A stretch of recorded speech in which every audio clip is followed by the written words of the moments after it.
Bem-vindo ao canal Physiquei. Eu sou o professor Thales e eu te ensino tudo sobre física para sua aprovação.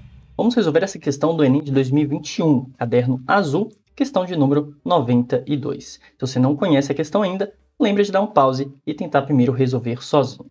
Bom, a questão fala sobre o sino dos ventos.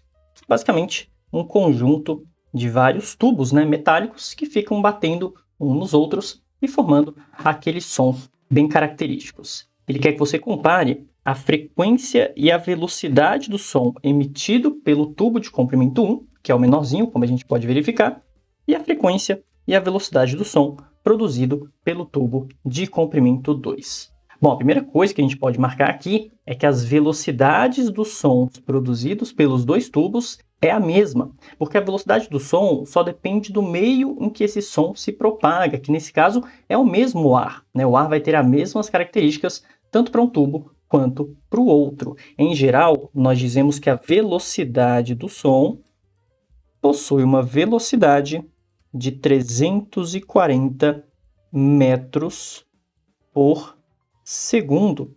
Então isso já pode eliminar algumas alternativas, como por exemplo a letra A letra C e a letra E. Com certeza, a velocidade tem que ser a mesma. Não depende da fonte. O que a fonte vai de fato alterar é a frequência desses sons emitidos. Vamos olhar como que funcionam os sons produzidos dentro de um tubo aberto. A gente percebe que nesse sino dos ventos, os tubos são abertos em cima e embaixo. Nós temos a formação de ondas estacionárias que funcionam mais ou menos assim, ó. Dá uma olhadinha nesse simulador daqui. Essas bolinhas que você está vendo representam as partículas do ar. E quando a gente põe essas partículas para vibrar, elas vão vibrar dessa maneira aqui, ó. Nesse momento, você está vendo a formação do primeiro harmônico, ou também chamado de primeiro modo de vibração. Perceba que na região central, as partículas do ar praticamente não se movem. Nós chamamos aqui de nó. Esse é um ponto de interferência destrutiva.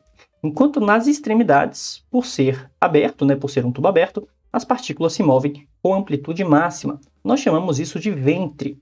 Perceba que é uma onda longitudinal, então a gente tem regiões de compressão e rarefação do ar.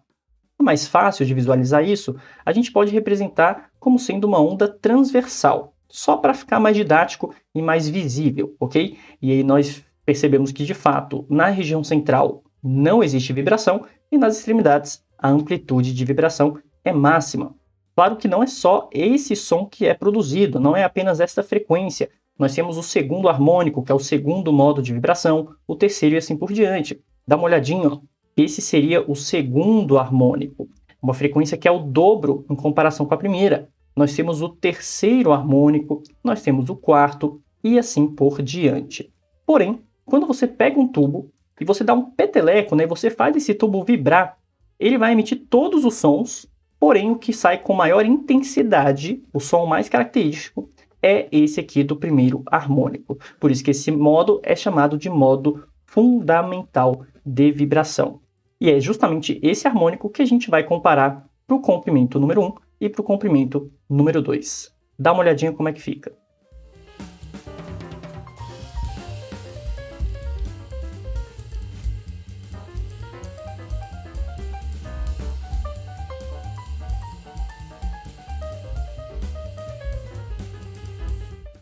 Então perceba que o primeiro tubo possui um comprimento L1 que é menor do que o comprimento L2 do segundo tubo.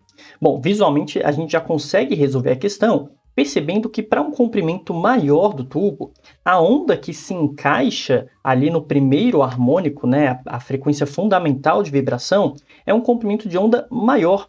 E quanto maior o comprimento de onda, menor será a frequência. Basta a gente lembrar da relação fundamental, V igual a lambda_f, logo a frequência será a velocidade, que nesse caso é a velocidade do som, certo?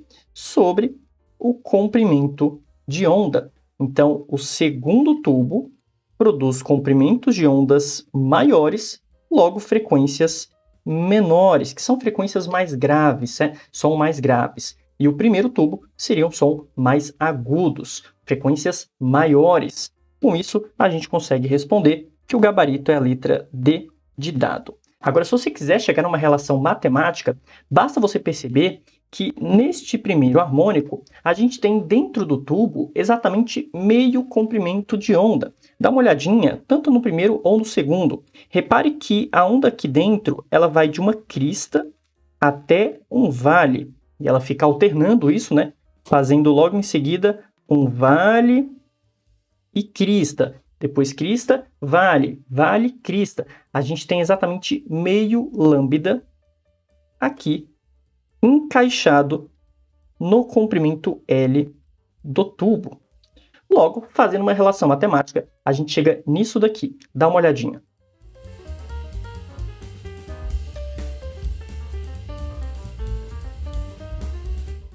Essa daqui é a equação que fornece a frequência do primeiro harmônico emitido por um tubo aberto. Se a gente quisesse descobrir a frequência do segundo harmônico, ou do terceiro, ou do quarto, basta alterar esse número aqui de cima de 1 para 2, para 3, para 4 e assim por diante. Mas eu só quero fazer uma análise matemática em relação ao comprimento do tubo. E a gente chegou na mesma conclusão, que a frequência e o comprimento do tubo são inversamente proporcionais. Então, o segundo tubo, que tem um comprimento maior, vai emitir frequências menores. E o primeiro faz exatamente o contrário. E aí, gostou desse vídeo? Deixa o like, comenta sua dúvida, compartilha, me siga nas redes sociais para mais conteúdo de física e se quiser um curso completo de física comigo, acesse meu site que eu vou deixar aqui na descrição. Muito obrigado e até a próxima!